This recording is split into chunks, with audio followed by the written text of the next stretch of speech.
also. It's a very interesting term in the Arabic language. Commonly translated as soul. Soul is probably not a good translation of nafs. The word nafs has many derivatives. In its root form, it has many, many derivatives. For example, anfas in Arabic is breaths, when you take breaths, okay? Or tanaffas, was-subhi idha tanaffas is coming in the same surah, comes from the same root. Also means to take a breath, okay? To inhale and exhale, etc., okay? Then there's al-mutanafasa, or tanafus, okay? So you have mutanafis, or fi dhalika falyatanafas, or al-mutanafisun, right? This is the meaning of competing against each other in a spirit of healthy competition. Not like competing against in the state of like animosity, but like a friendly race or like a friendly competition. Like we have, they're not friendly many times, but like, Quran competitions for kids, right? This is, for example, from Tanafus. Now, what do all of these things have in common? A back and forth. Breaths, back and forth, right? Competition, back and forth, right? So, what does that have to do with nafs? A nafs is something that is always going back and forth. It's going back and forth between the states that Allah describes. An-nafs al-ammara, an-nafs al-lawama, an-nafs al-mutma'inna. It's not in one place. It's always moving. Either it's moving towards a desire, then it gets that desire, and it's moving towards embarrassment and humiliation, or it's relaxed, and then it moves out of relaxation into another desire. So it's always in motion. It's always moving. And that's really in the essence of the word, nafs. They will all be paired together. Now, inshallah ta'ala, وَإِذَا النُّفُوسُ زُوِّجَتْ وَإِذَا الْمَوْءُودَةُ سُئِلَتْ. This is probably one of the scariest ayat of these for the kafir. Again, we're talking about the worst kind of kafir. We already established that. Allah Azza wa Jalla says, when even al-maw'uda is an ism maf'ul, it's the feminine form of an objective noun.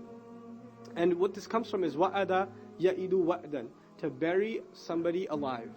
That's what that means, to bury someone alive. وَإِذَا الْمَوْءُودَةُ, when the woman or the female that was buried alive. That's the word for her, maw'uda. Okay? In a hadith that we find narrated by, I think it's Musa, Salman ibn Musa. If I find the name, I'll pull it up for you, inshallah. Yeah, Ibn Mas'ud actually comments on this hadith. Al-wa'idatu wal-maw'udatu laha fin nar in hadith. The one who went and buried the child, and the one who had born her, meaning the father who commanded that you go bury her, both of them are going to end up in the hellfire. Now here, this maw'uda, Allah says she will be asked. Now in a court, you ask the criminal. You ask the criminal if he did it or not, then you go to the victim and you say, did you do it or not? But who's being asked here, the criminal or the victim? The victim's being asked. Al-maw'uda, the one who was buried, even she is going to be asked. This is very powerful. It's an attack on the Quraysh in many ways. Number one, this is an attack because when a daughter was born, according to Ibn Abbas radiallahu anhu, it's a very ugly event. The woman, when she was about to give birth, she would actually go by the ditch and she would bear the child there. And if it's a boy, well and good. If it's a girl, they'll take care of it right there. They'll get rid of it, just bury it alive. Why would they bury it alive? Number one, this was a questioning of their manhood. This was one thing. It was a questioning of their manhood. You're not man enough to have a son. This was a superstition they had. Another was that if she's a daughter, if she grows up, then she's going to be given off to another man, maybe from another tribe, and that will be a source of humiliation for our tribe. So the woman, or a child being born, was a source of embarrassment in Jahili culture, in ignorant culture. Okay, some remnants of that even exist today in the Muslim world, sadly enough. That when a boy is born, everybody's congratulating you, but when the girl is born, you say, oh, inshallah, next time. SubhanAllah. That's a horrible thing to say. Allah did not guarantee Jannah for people who have three, or two or three sons. But Allah's Messenger ﷺ did guarantee Jannah if you can raise 3 daughters properly, SubhanAllah. Right? So it's a means of, inshallah, 2 more when you have a daughter. That's the dua you make for somebody. Get into paradise. But our mentality has been reversed. It's the mentality of the mushrik, really. To think that the son is a source of strength and the daughter is a source of weakness or embarrassment or a liability. Wallahu ta'ala alam. It's a horrible attitude of shirk. Anyhow, so she's asked, وَإِذَا الْمَوْءُودَةُ سُئِلَتْ. Why not Allah say, why did you kill her? Why not just ask the killer? When the killer is asked, no, the one who was born and was buried alive, she is being asked. Why? Because at that time, who was in charge of her when she was being born? Her father. Can anybody question that father? Can anybody come and stand? Can she complain to anybody? Does she have the power to speak? Does she have any right to defend herself? Any means by which she can make a case for herself? No. Nobody is there to hear her voice. He has complete autonomy and complete control over whatever he does with her. So now Allah has given her a voice. The one who didn't have a voice in this world. And this is a powerful lesson in the Quran. One of the first things that will happen on Qiyamah is the people who did not have a voice. The people who could not speak for themselves. The oppressed. Who nobody could hear their cries. Or nobody would hear their cries. And even if they did, they didn't have any power to do anything about them. They will be empowered first. They will be asked first. And some of the ulama commented, like Imam Raghib, this is because these were the people who desperately waited for justice for so long, they will be dealt with first. When all the chaos of the Qiyamah settles down, the first people to be asked are these people now, subhanallah. What crime were you killed for? So, وَإِذَا الْمَوْءُودَةُ سُئِلَتْ. The other thing that's mentioned by Ash-Shawkani rahimahullah is very interesting. He says, أَنَّ تَوْجِيهَ السُّؤَالِ إِلَيْهَا لِإِظْهَارِ كَمَالِ الْغَيْظِ عَلَى قَاتِلِهَا حَتَّى كَانَ لَا يَسْتَحِقُّ أَنْ يُخَاطَبَ. That this illustrates that by asking her and not the killer, this illustrates the extent, the incredible extent to which Allah is angry at her killer, that he doesn't even deserve to be talked to. In order to punish him, Allah will talk to the victim and then execute the punishment, won't even turn towards him. This is an illustration of how angry Allah Azza wa Jalla is at him. And this is a style in the Quran against those who Allah is extremely angry at. For example, when Allah Azza wa Jal speaks about the Christians who had taken given Allah a son, ma'adallah. On the Day of Judgment, you don't find Allah yelling at or punishing or scolding the Christians. You find a dialogue between Allah and who? Isa alayhi salam. But that's not because He's angry at Isa, because they don't deserve that they should be addressed. They did such a big crime. أَأَنْتَ قُلْتَ لِلنَّاسِ. Did you say to people, were you the one who said this? And Allah already knows. Right? إِن كُنْتُ قُلْتُهُ فَقَدْ عَلِمْتَهُ. If I was the one who said it, you already knew. But all of this is an illustration of how Allah is angry at these horrible, horrible criminals. If you look at the previous surah, some things were left in the general. Maybe the kafir didn't get it when Allah said, قُتِلَ الْإِنسَانُ مَا أَكْفَرَهُ. May the human being be destroyed. How amazing the extent of his disbelief. Look at the expression of his disbelief. He's willing to do this to a baby girl. This is the extent of the kufr he can go to in his own society. This is the manifestation, the evil that comes out of kufr. Our ulama comment that the root of all good is tawheed, and the root of all evil is shirk and kufr. These are if you don't have iman in Allah, then any other evil deed is minuscule compared to that. You're capable of doing it when iman is gone. Subhanallah. So قُتِلَ الْإِنسَانِ مَا أَكْفَرَهُ. Now here Allah Azza wa Jalla says, بِأَيِّ ذَنْبٍ قُتِلَتْ. For what crime exactly? What sin exactly did she do that she was killed for?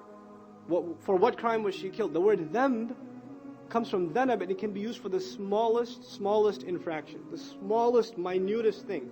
Like if you're talking about sins on the street, then a parking ticket could be a dhanb. Okay, it's the minutest thing could count as dhanb, and could be big thing or small thing. So basically, what's being told to us is there even a smallest thing? Can you find even the smallest bit of a crime that this girl committed for which she was killed? That's what the word dhanb and sayyi'ah. There's not even a question of finding a huge sin for her. Find me something small that she even did, that she deserved that she be killed. Subhanallah. بِأَيِّ ذَنْبٍ قُتِلَتْ. But then this is only one of the things that are exposed.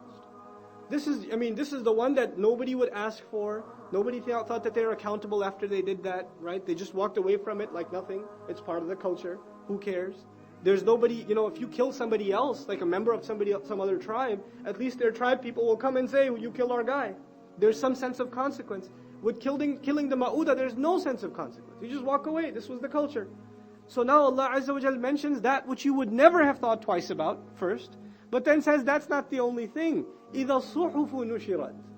When all of the scrolls, and these scrolls are the saha'if al-a'mal. These are the scrolls of deeds that have been recorded. When they're laid out, spread out, opened up. Now the thing of it is, the word nashara came last time.